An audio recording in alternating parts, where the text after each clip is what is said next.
So 1b, we have x squared minus 3x minus 10. Now the same principle applies, the first term against the last term rather. So x squared times minus, because there is a minus. This minus means that 10 is negative. It belongs to this 10. So 10 is negative here. Also implying that 10 is less than 0 here. I mean it's less than 1, please. So x squared times minus 10 is going to give you minus 10x squared. Yes, minus 10x squared. And now you're going to look for two numbers that can divide, two factors. Remember, a factor of a number is the number that can divide that one without remainder. Okay, so you're going to look for those two factors. Of course, when you add those two factors, you get minus 3x. All right, so which two numbers are that? You know, 1 can divide 10 to give 10, 10 can divide 1, and 10 to give 1.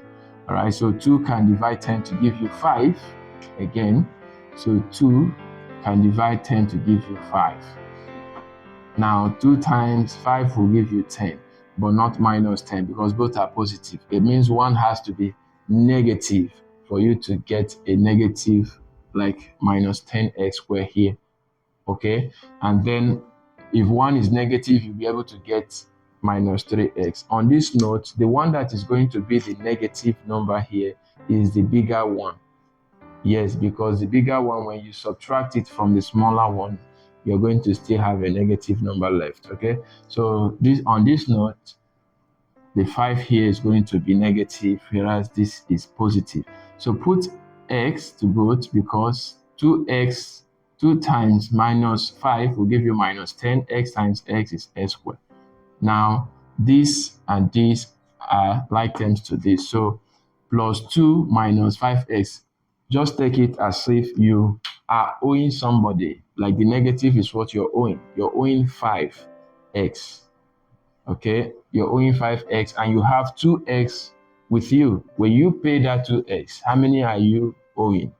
You're owing 3 left. So which means it will be minus 3x plus 2x minus 5x will give you minus 3x. It means you were owing 5, you paid 2 that you have, and then you are still owing 3 left. Okay, so just see it that way. Now we are going to now replace this minus 3x with this, because this means the same thing as this.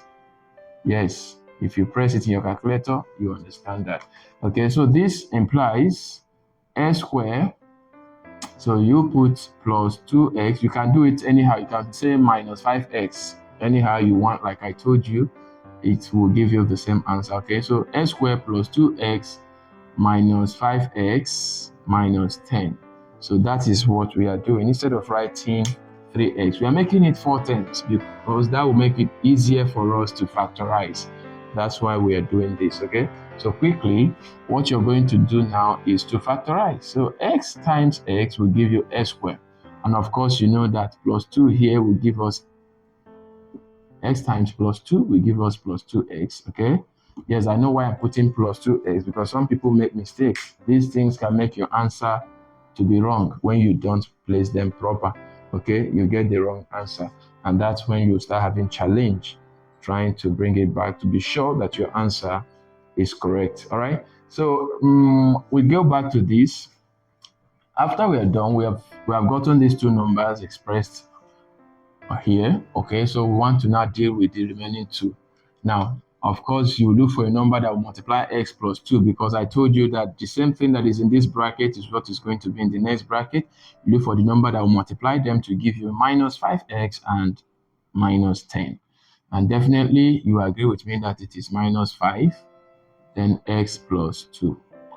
Because minus times plus here, x is positive. So you assume that there is a plus in front of it. Okay, so minus times plus is minus, 5 times x is 5x. And then minus times plus here is minus, and then 5 times 2 is 10. So the next thing you're going to do is what we did here in the first part. You just pick one of these two and then enclose these two in a bracket. Okay, so that becomes your answer. Very simple.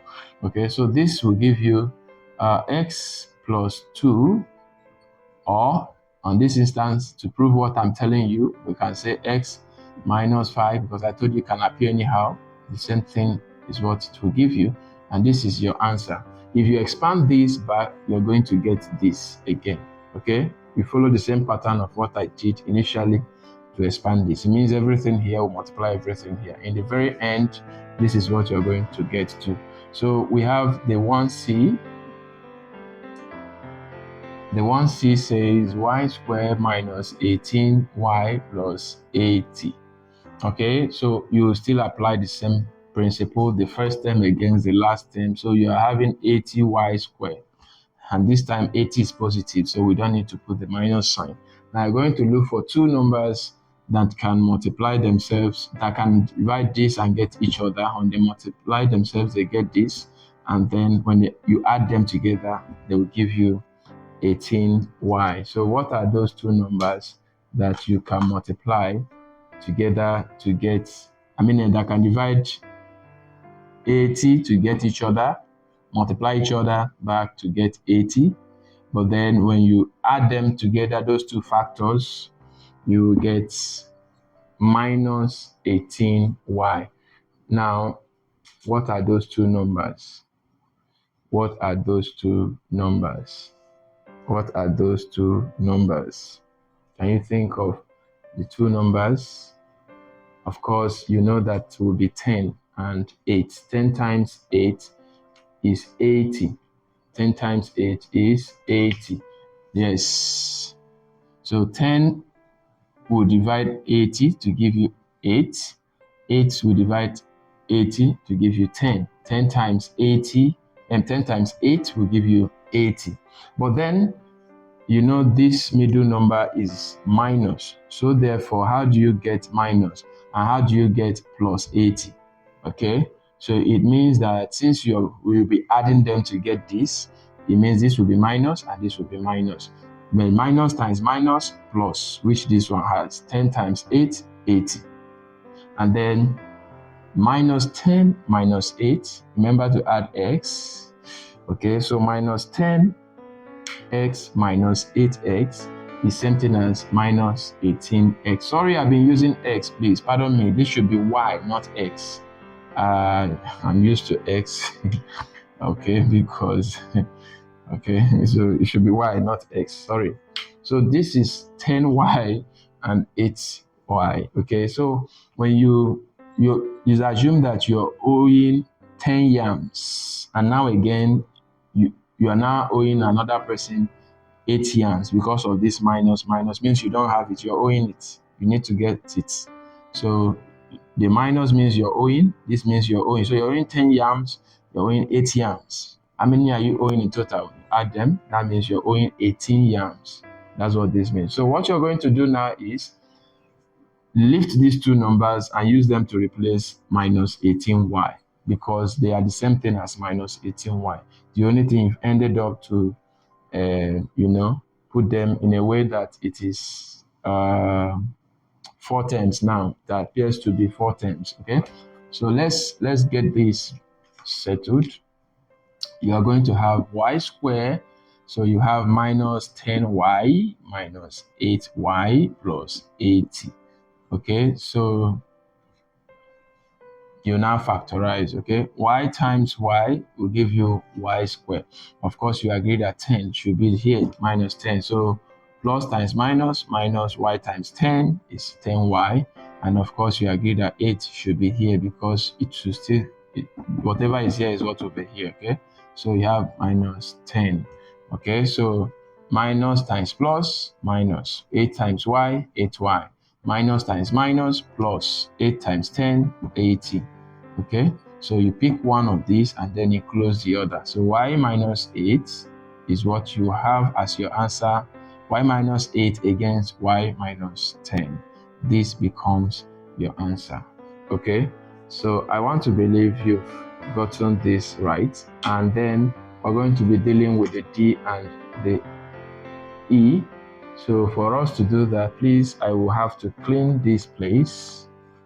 I will have to clean this place to work on that.